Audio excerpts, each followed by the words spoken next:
everyone, Mr. Comics 89 here. So, the other day I went up to the mall up here in Springs and we went back to the Vault 35. So it's a cool little collector store. They sell comics, they sell Funko Pops, statues, trades, and Pokemon cards. You know, I bought 3 cool Charizard cards and picked up just a bunch of comic books while I was there. So I picked up for you guys Absolute Superman number 4. I enjoyed it. I've enjoyed Absolute Superman a lot. I was a little disappointed in this one compared to the other 3.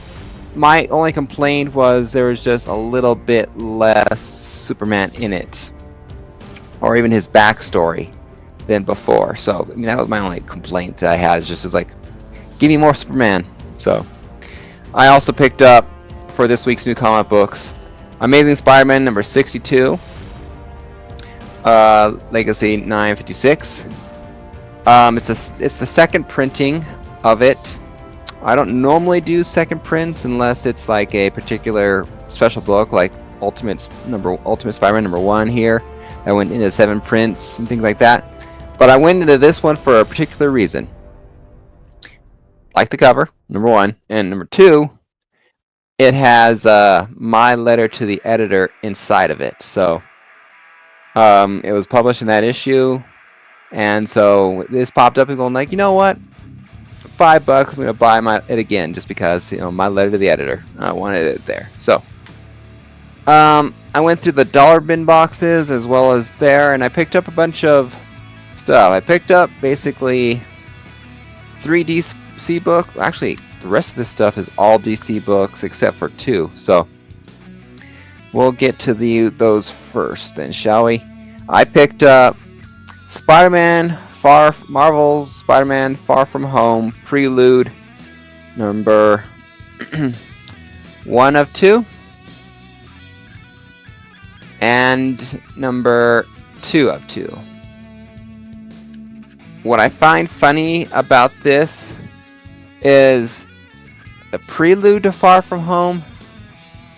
After looking at it and reading this one, all it is the movie Homecoming. I was like, oh, technically you're right that Homecoming is the prelude to Far From Home, but why not just call this one Spider-Man Homecoming 101, 102, or 2 of 2, 1 of 2, and 2 of 2? Why you call it a prelude to Far From Home? It made no sense. It made no sense to me, honestly. So it's just like, you know, whatever. It's a prelude to Far From Home, yes, because it came first. Just like Revenge of the Sith is a prelude to New Hope. Even though it can't, you know, whatever.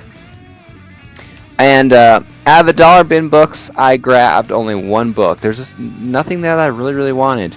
Oh, except for 1 Green Lantern that looked cool. I mean, a few Green Lantern related books were like, interesting, maybe, but no.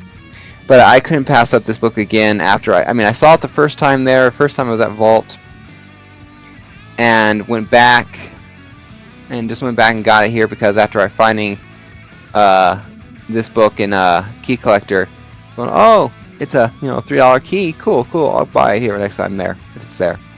So it's technically Justice League number 23.1, but it's Darkseid number 1, basically Justice League 23.1. So cool Darkseid cover here, and Key Collector says this is the origin of Darkseid. So I'm not sure if this is the definitive origin or if this is just one of those origin retellings, but Darkseid is one of my favorite bad guy in the DC. You know, just very badass. I like, you know, so I got it. So, all right, the rest of these books are all Supergirl comic books. I mean, I've been on a little bit of a Supergirl kick as of late. You know, especially a particular volume. I've loved the artwork on the covers, love the artwork inside the book. This one falls out of volume 5. This is the new 52 Finally she gets back to me. Supergirl #1 of the New 52. I used to have this in a 9 point. Now she responds. I used to have this in a 9.6, 9.2, or whatever. Graded. I bought it from my old LCS years and years ago. I traded it to my brother as payment for something once. So, like the cover, like the suit. I love Supergirl's outfit. She reminded me a lot of Power Girl in this, and I kind of liked this suit a lot on her. But that was cool. Alright, Volume 5 of Supergirl. I got Supergirl #3. This is a variant cover for Michael Turner variant, not cover A. This is the first appearance of Dark Supergirl, an evil doppelganger of the original. So I made sure to buy that. It was very cool. I picked up #4 because I was hoping to continue reading more of a story about Dark Supergirl. So I picked up the next few issues. #6. You know, I figured with the dark kind of look like there might be more of the story. Who knew? Supergirl #7. A cool Power Girl cover of Supergirl #8. Anytime I get these two on the cover is really cool, especially when you get a Power Girl boob window kind of a thing. Is very, very cool. Supergirl #9, or Supergirl Lost Daughter of Krypton.